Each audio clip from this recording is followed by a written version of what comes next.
Selam sevgili arkadaşlar. Bu videoda Jared Dines her yıl düzenlediği The Biggest Shred Collab Song in the World videosuna bakacağım. Bu yıl dördüncüsünü yapmışlar. Bir sürü meşhur gitarist var ve bu sololarla ilgili fikirlerimi söyleyeceğim. Ne düşündüğümü ve edebildiğim kadar analiz etmeye çalışacağım. Tabii çok fazla fikir kullanıyorlar ama üzerine konuşacağız.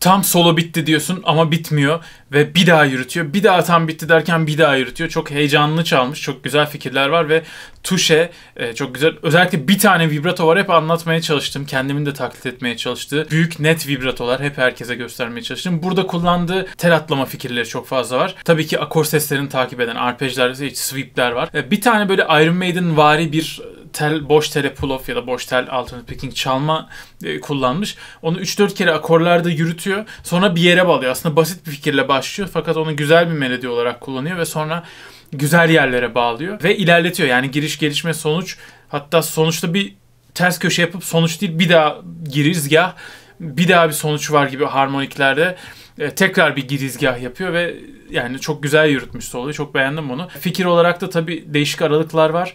Sweep'lerin arasında bir yerde böyle çok güzel bir küçük bir tuşe vermiş. O çok hoşuma gitti. Ve tabii işte diminishler, eksik beşliler bunlar çok baskın kullanılan aralıklar. Çünkü zaten altyapıda öyle metal bir aralık. Jason Richardson çok güzel çalmış. Bir sonrakine bakalım.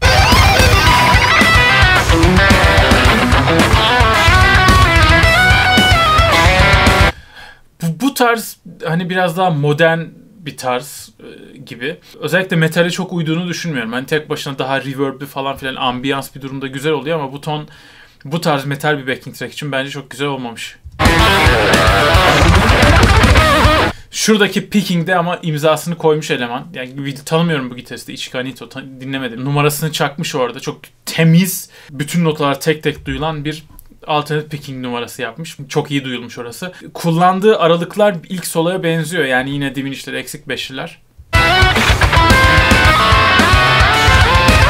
Şu hareketi artık gıcık oluyorum. Çünkü ya bu diminish'te alıp bir buçuk ses ve bir daha bir buçuk ses yürütmek o kadar standart duyulan ve yıllardır o kadar çok yapılan bir hareket ki artık sıktı, baydı yani. Hani Mor ve Ötesi'nin Forza solosunda Kerem de aynı hareketi kullanmıştı. Mesela hani ondan daha farklı bir şey beklerdim diyorum ama şimdi dünya çapında böyle bir solo collab'deki bir gitaristten hiç bekleyeceğim bir hareket değil. Çünkü yeter artık, gına geldi diminish'te bir buçuk ses yürütmekten.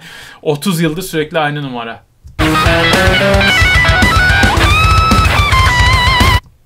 Yani bu soloyu ilki kadar açıkçası çok beğenmedim ben.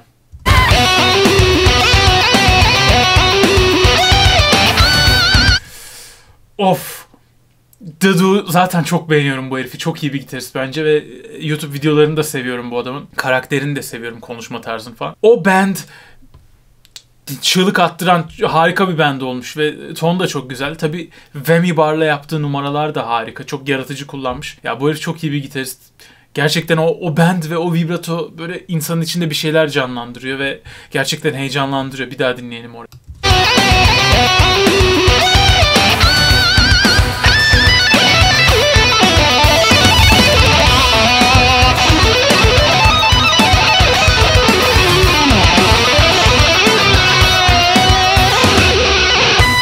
The Do'da mesela İlk ikisinden farklı birazcık bir armoni vardı. Yani o kadar eksik beşlere, o kadar diminişlere yaslanmamış yani. Daha yaratıcı yaklaşmış. Çünkü hani bu akorları ilk duyduğunda o formatı, o konsepti biliyorsan direkt yapışacağın şey işte diminişler, eksik beşler, o aralıklar. Ama The Do daha farklı yaklaşmış. Daha modern bir tarzda böyle hard rock fikirlerini birleştirmiş. Çok da güzel olmuş bence. O kadar karanlık değil ama daha güzel olmuş.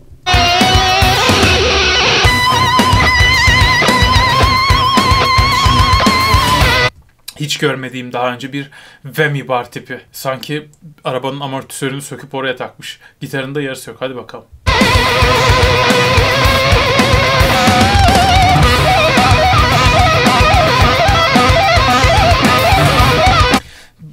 Açıkçası bana bu tarz numaralar biraz zevzeklik geliyor. Yani işte YouTube algoritması için, vay be adam ne yapıyor dedirtmek için. Yani ne yapıyor? Burada akor sesi 1-3-5 işte bazen biraz daha yana gidiyor. Yani bunu herkesin yapabileceği hareket, değişik bir görsel. İşte biri de amortisöre tıklayınca yani solom olmuş oldu. Ne bileyim, bu bana çok hitap etmedi o anlamda. Bu pek bir fikre dayanmayan müzikalite anlamında şu ana kadar. Ama işte gösterişte insanları etkileyebilecek bir bölüm gibi. Bakalım gerisinde belki daha iyi bir şeyler vardır tabii.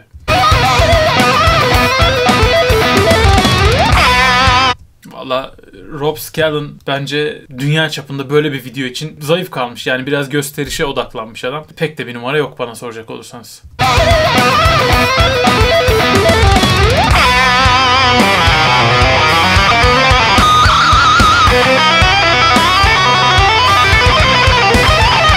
Bak mesela bu adam da o dizileri kullanıyor. Farklı kullanmış. Çok güzel kullanmış. Music Man çok sevdiğim bir gitar. Birkaç kere çalma fırsatım oldu ama çok güzel bir gitar. Tonu da böyle çok sivri, böyle pat pat öne çıkıyor. Her vuruşu tek tek duyuyorsun.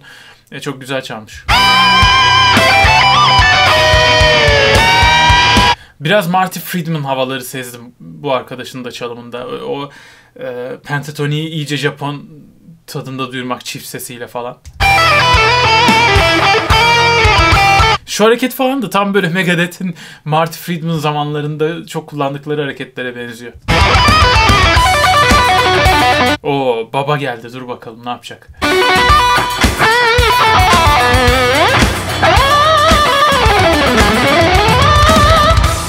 Orada galiba oktav vardı. Pitch shift vardı ya da. Bunu daha hızlı geçerdi eskiden. Böyle bir pena değiştirme falan yapmıyordu. İki gitar çalarken. Dur bakalım.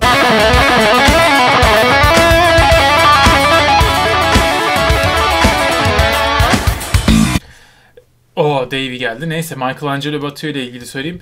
Tabii bu numara onun numarası, çift gitar, ama bunu gençliğinde çok daha iyi yapıyordu sanki. Öyle düşünüyorum. Daha güzel yapıyordu bu numaraları. Yani sadece tek bir yerde kalıp yapmıyordu. Biraz yürüyordu falan filan sağa sola. Slap Like Now.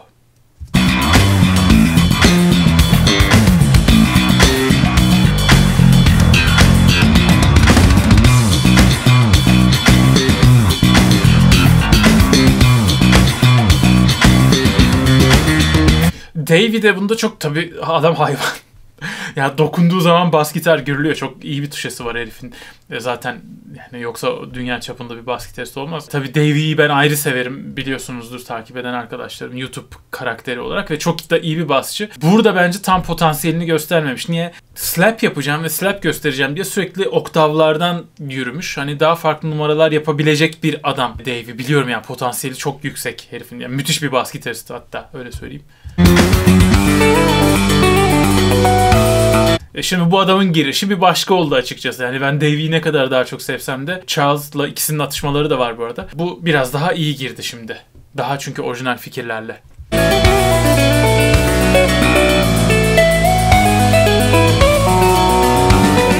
Açıkçası biraz Davey bunun altında kalmış bana soracak olursanız. Normal şartlarda ikisini koysan yan yana tabii Davey derim de. Daha çok sevdiğim için olabilir ama burada bu bence Charles daha iyi çalmış.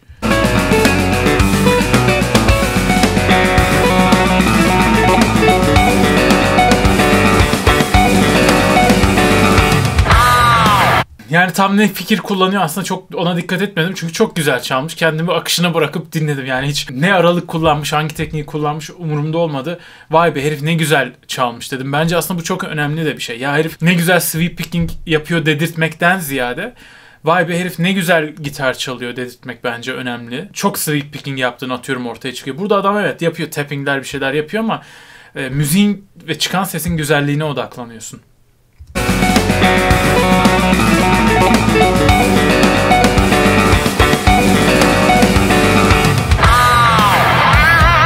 Bilmiyorum ama hard rockçı bir elemana benziyor. Duyalım bakalım.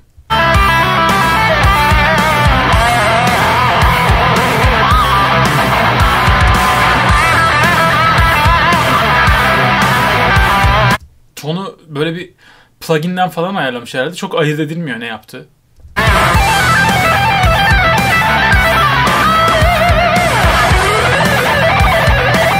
Şu ana kadar yaptıkları şeylerin hepsi tappingler dahil bildiğim parmak egzersizi gibi geliyor bana. Yani çünkü parmak egzersizini al, biraz hızlı çal. O şu an yaptığı shred kısmı da öyle.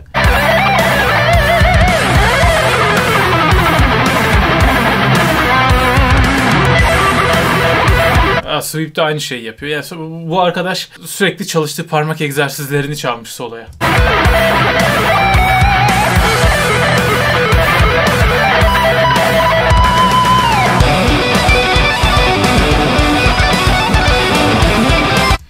Bu belli ki ayı bir arkadaş. Hayvan gibi girdi. Fazla parmakla tapping elleri alıştırmak zor bir teknik. Ve çok temiz yapıyor yani. Ve güzel bir tınıyla girdi. Farklı bir tınıyla girdi. Yine eksik beşlilere, diminişlere yaslanmamış.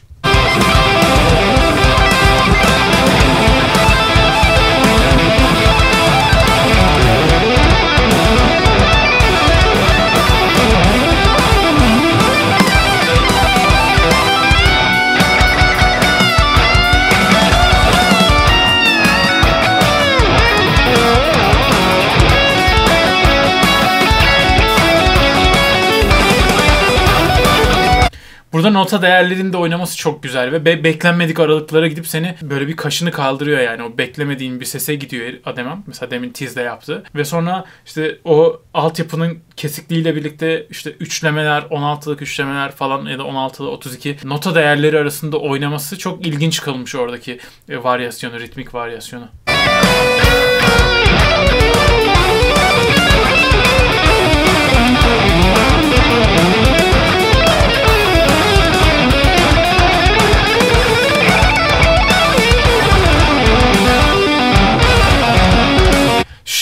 Shred yapacaksan böyle yapmalısın bence. Yani şaşırtarak, yani parmak egzersizi gibi duyulmayacak. Deminki eleman öyleydi. Bu herif mesela farklı melodiler kullanıyor. Daha melodik, farklı aralıklar, farklı gamlar belki. Farklı arpejler kullanıyor. Bunu çok beğendim. Bu da bildiğim bir gitarist değildi. Çok güzel çalmış.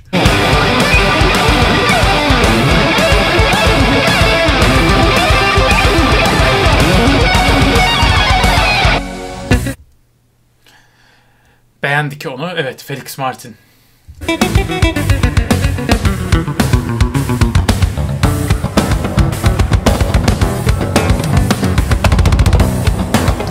Güzel, perküsif bir teknik. Çift gitar çalıyor. Klasik müzik gibi duyurmuş. Hani bunu çok analiz edebileceğim bir durum yok. Çünkü bu tarz çalmadığım için ve hakim olduğum bir tarz değil ama kulağa güzel duyuluyor. Devam edelim.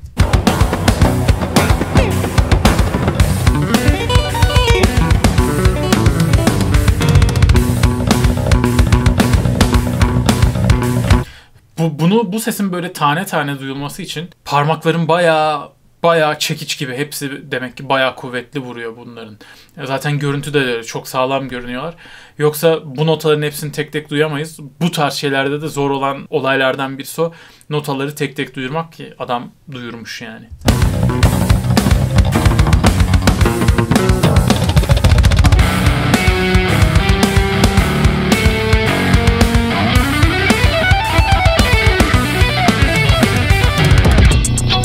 Çok güzel.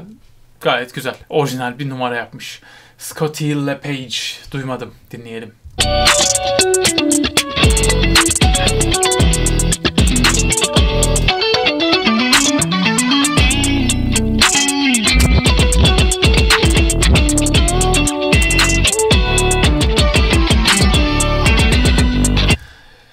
Modern bir fusion tarzında çalıyor. Modern fusion gitaristleri de ya bana bu şöyle geliyor. Modern bir tarz var. Hepsi aynı şeyleri çalışmış. Hepsi aynı numaraları yapıyor gibi. Hepsi Neural DSP'nin pluginlerini açıyor. Atıyorum. İşte hepsi aynı sound, hepsi aynı hareket gibi geliyor. Ama tabii bu dışarıdan bakan, o tarzın içinde olmayan insanların yapabileceği de bir yorumdur belki. Çünkü dışarıdan blues'a da baksan hepsi aynı çalıyor diyebilirsin. Hard rock'a baksan lan hepsi aynı bu şarkıların da diyebilirsin. Biraz bu cahil yorumu benim yaptığım. Yani bu tarzı bilmiyorum çünkü. Ama bana dışarıdan hepsi hep aynı tıt tıt tıt hep bu geliyor. Bu da beni sıkıyor açıkçası. Ben bundan keyif almıyorum. Bu tarzdan keyif almıyorum. Bu tarzı sevmiyorum yani. Gitar bana daha böyle tavırlı çalınınca güzel geliyor.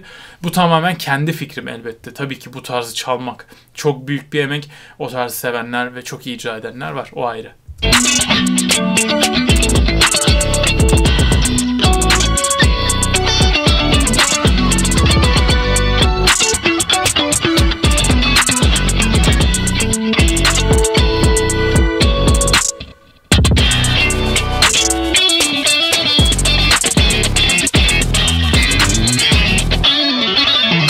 Yani burada biraz keyif almaya başladım ama önce hadi bitsin artık olmuştum.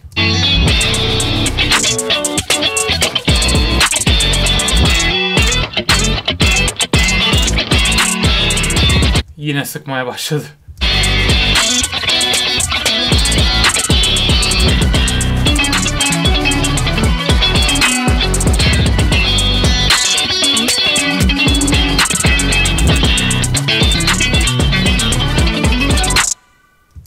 Yani çok iyi çalıyor, çok iyi bir gitarist belli ki ama ben dinlerken sıkıldım açıkçası.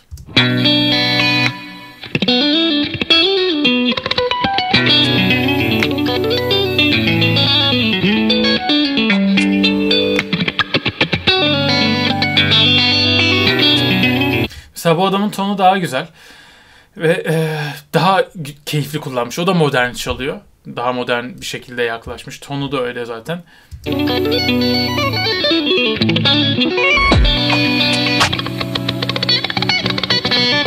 Çok orijinal hareket mesela.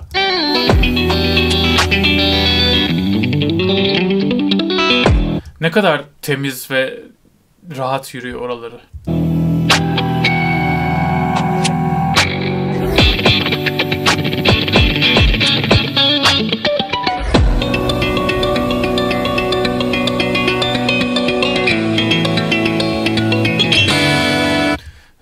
Bu herif mesela sıkmadan çalmış işte. Bu da modern çalıyor. Ama sıkmadı beni. Bundan keyif aldım. Vay be herif ne güzel çalıyormuş dedirtti bana. Ama işte ben bunu seviyorum ya. Bu kuvvet, böyle ben gitarı böyle seviyorum. Tamam öbürleri de güzel de şu herif bir girdi ben oh dedim yani. Of işte band ve vibrato dersiydi bu.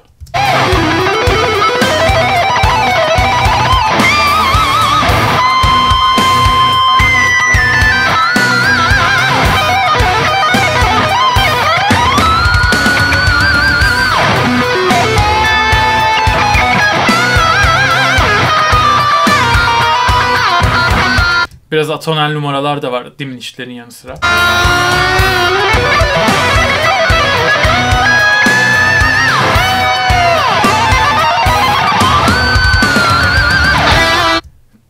Güzel, beğendim.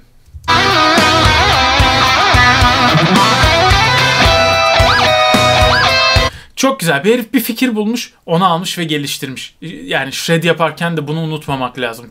Çok hızlı çalıyorsan da ortada bir giriş, gelişme ve sonuç olmalı bana göre. Bir hikaye anlatmalısın. Bu şimdi öyle girdi. Bir fikir aldı, çaldı, sonra aldı o fikri geliştirdi.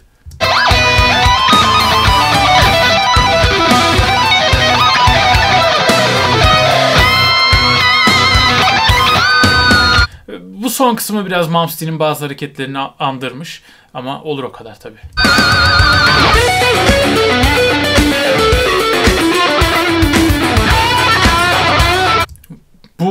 Bu da çok sevdiğim böyle funky, rhythm 4 on the floor kick vuruyor sürekli senin kafanı oynattırıyor şöyle ve adam o kadar temiz ve hızlı bir shred yapmış ki o groove'dan çıkmıyorsun. Bu çok zordur. Çünkü hızlı çalarken senin metronomdaki her kaçman yani tıkı tıkı gelmemesi o notaların o insanlardaki o dans hissiyatını götürür. Hiç götürmüyor. Çok keyifli girdi. Dur bakalım.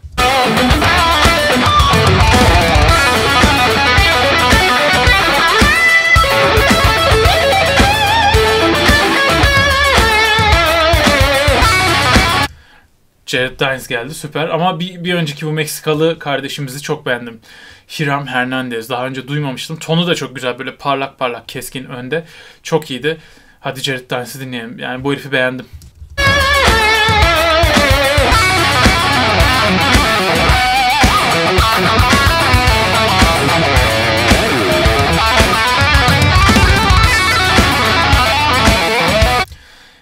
Çok uzun bir süre pentatonik civarında kaldı sanki. Ve tabii tappingle onu destekledi biraz majör minör ama dur bakalım ne yapacak.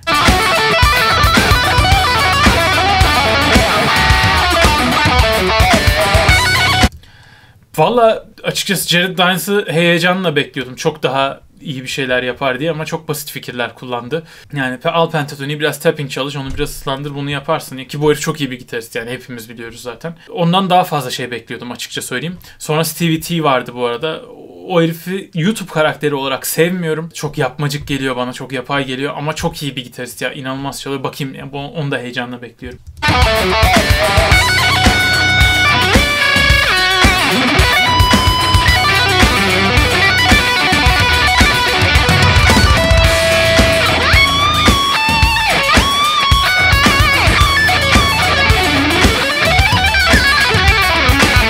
Stevie T de bu videoda biraz sanki parmak egzersizi üzerinden gitmiş gibi geldi bana. Aynı paternlere git gel sonra dıgıdı dıgıdı dıgıdı diziyi çık. Birçok, bu arada şunu fark ettiniz mi? Birçok gitarist aynı numaraları kullanıyor aşağı yukarı.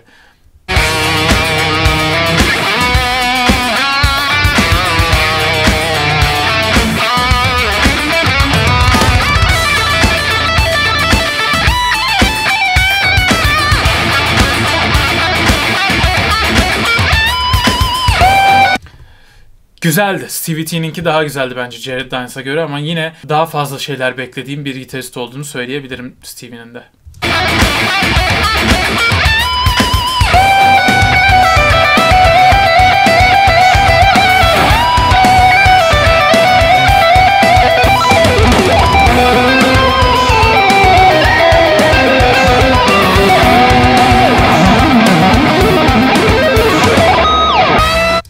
Angel Vivaldi beğendim. Güzeldi. Hani o da çok farklı müthiş bir fikir kullanmamış. Hep duyduğumuz şeyleri kullanmış. Ama melodik olarak hoştu en azından.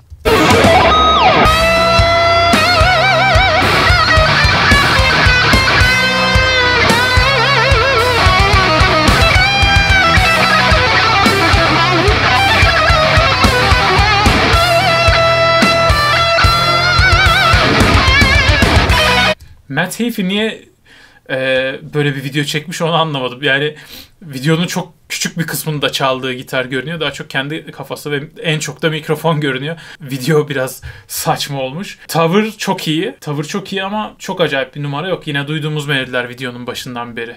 Hep aynı hareketleri kullanıyor gitaristler, fark ettiyseniz. Bu da aslında dünyadaki müziğin gidişiyle ilgili sevmediğim şeylerden biri. Herkes aynı şeyleri çalışıyor. Herkes aynı sesleri çıkarmaya çalışıyor. O zaman Matt Heafy, yani adam Trivium yani. Ondan da farklı bir şeyler bekliyorsun yine de bu kadar gitarist arasında.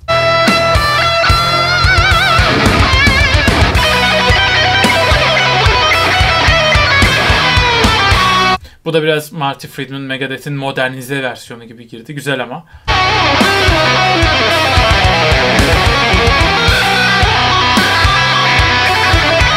Çok iyi hareket, orijinal mesela. Ya benim hoşuma gitmeyen şey çoğunda, hani bu adam için söylemiyorum. Dediğim gibi hep aynı şeyler çalışılmış. Hep belli bir durum var ortada. Herkes onu çalışmış, herkes gelmiş onu çalıyor ve herkes onu çalabiliyor. Ya mesela eski müzikle ilgili benim sevdiğim 70'ler, 80'ler. 4-5 tane grup al. Hepsinin gitar sesi başka, hepsinin davul sesi başka. Şimdi modern müzikte sevmediğim şey, bütün gruplar aynı duyuluyor. Burada da bütün gitaristler aşağı yukarı aynı duyuluyor bana. Yani çok büyük farklar yok. Tarzı farklı olanlar biraz farklı duyuluyor ama onun dışında hep aynı diziler, aynı gamlar, aynı aralıklar duyuyor. Size de öyle gelmiyor mu? Bana mı böyle geliyor acaba sadece?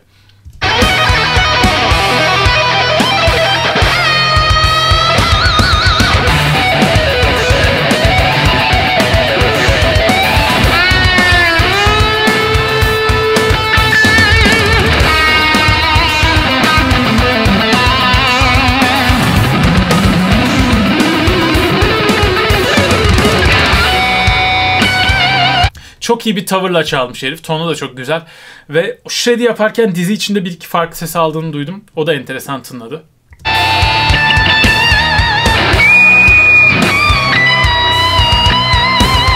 Güzel numara, bak değişik bir şey duyduk orada.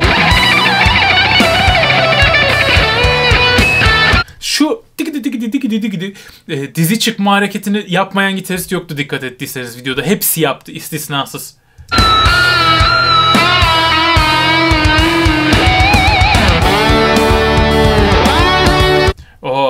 önünde fan var. Seda Sayan efekti. Dur bakalım.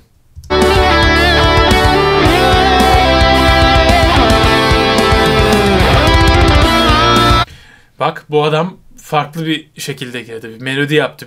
Farklı bir mod duyuyoruz sonunda. Videonun başından beri modern gitaristleri ve basçıları hariç tutarsam farklı bir şey duyduk.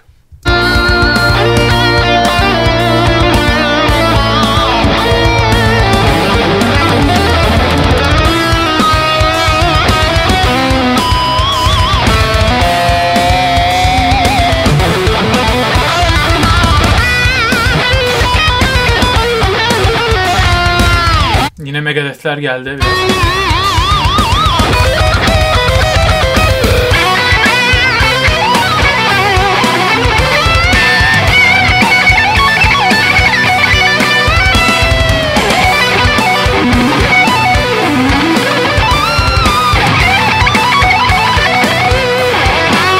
Bu adamı da beğenirim bu arada. Charlie Parra çok hani coverlarını falan beğeniyorum. Tek başına bu soloyu dinleseydim ne güzel çalmış derdim ama 10 dakikadır aynı şeyleri dinlediğimiz için çok etkilemedi sanırım. Dur bakalım. Şimdi orijinal bir adam geldi işte. Bu adamdan değişik bir şeyler bekliyorum.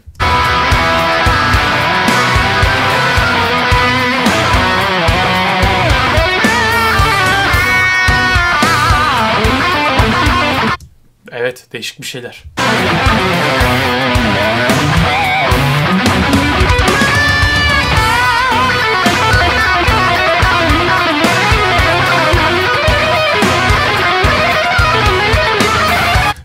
Güzel bak, farklı bir aralık. Sonunda evet, Diminish çalmayın abi, yeter.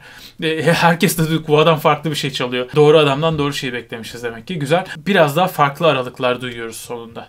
Tabii ki shred numaraları benziyor, yapacaklar ama bari farklı bir şeyler, melodiler bulmaya çalışın. Rabea, Afro bulmuş bir şeyler.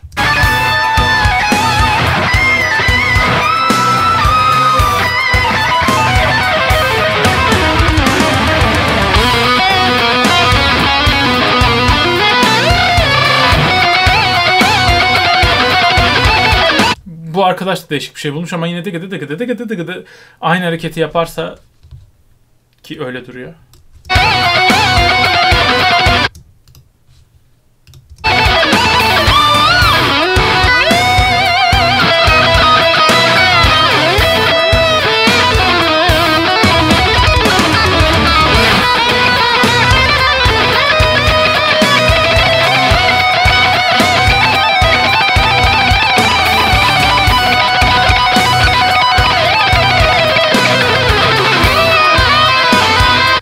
Bu arkadaş da benzer hareketleri kullanmış ama daha güzel kullanmış. Ve mesela bu beni sıkmadı, beğendim. O kadar aynı fikirleri duyuyor olmamıza rağmen, aynı gamları. Bunu da çok güzel tınlamış.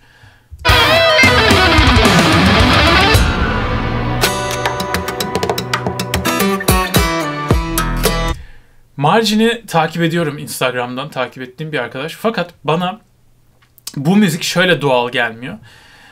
Bunu gerçekten böyle çalabileceğine inanmıyorum. Niye inanmıyorum? Çünkü bu bütün telleri bu kadar doğal bir akustikte duyurmak bana teknik olarak zor görünüyor ve bu tarz çalan gitaristlerden birkaç tanesi canlı izlediğimde kayıttaki gibi gelmediğini çok gördüm. Niye? Onu söyleyeyim size. Bütün tellere vurduğun zaman, mesela bas tellere bir vuruyor, böyle bir çok güçlü ve çok güzel bir doğal yankılı geliyor. Şimdi bunu bence şöyle kaydediyorlar. Bu prodüksiyon tekniği, kullanılan bir teknik. Mesela sadece bastaki notaları bum, dukut, bum bum. Sadece bastaki notaları adam ayrı vuruyor. Tizdekileri ayrı vuruyor. Kanal kanal kaydediyor ve o yüzden hepsini tek tek duyuyoruz. O yüzden de doğal olarak çalınca bu kadar güzel geldiğini düşünmediğim bir müzik. Yani şimdi adamı tabii şey yapmayayım, belki de çalıyordur ama benim gördüğüm birkaç kişi bunu canlı izledim. Yani videolarında vibe dediğin adamlar çıkınca sahneye olmuyor öyle. Videodaki gibi olmuyor. Tek tek duyulmuyor. Bütün notalar aynı güçte, aynı doğallıkta duyulmuyor. Bak şimdi dinle. Baslar ve tizler aynı güçte, tam böyle hepsini tek tek duyuyorsun. Akustik gitarda bu çok zor bir şey. Ya zordan ziyade pek mümkün gelmiyor enstrümanın karakterinden dolayı. Mesela canlı gibi çaldığı videoları var ama hani evde kaydedip doğal bir reverb verip ortam sesi koyup da yapıyor da olabilir. Ya çünkü her şey biliyorsunuz sanal olarak üretilebiliyor artık. O yüzden görmeden inanmam diyeceğim bir tarz bu. Şimdi mesela orada bu kadar volümlüymüş gibi görünmüyor açıkçası çaldığı şey. Elbette playback kaydediyor tamam videoyu ama hani bu kadar volümlü, bu kadar net gelecek gibi gelmiyor bana görüntüden.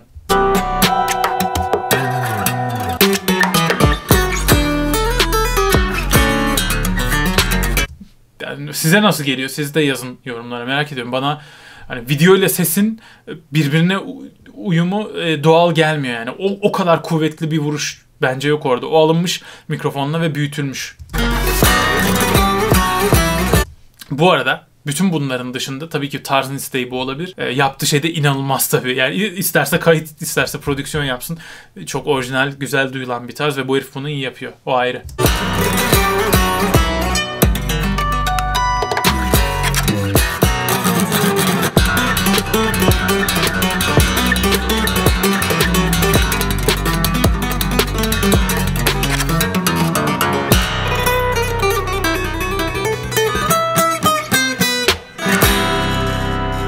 Bütün o gömme kısmını yana bırakacak olursak bu fikirleri bulmak, bunları çalabiliyor olmak prodüksiyonda bile olsa zaten çok zor ve saygı duyulması gereken bir şey.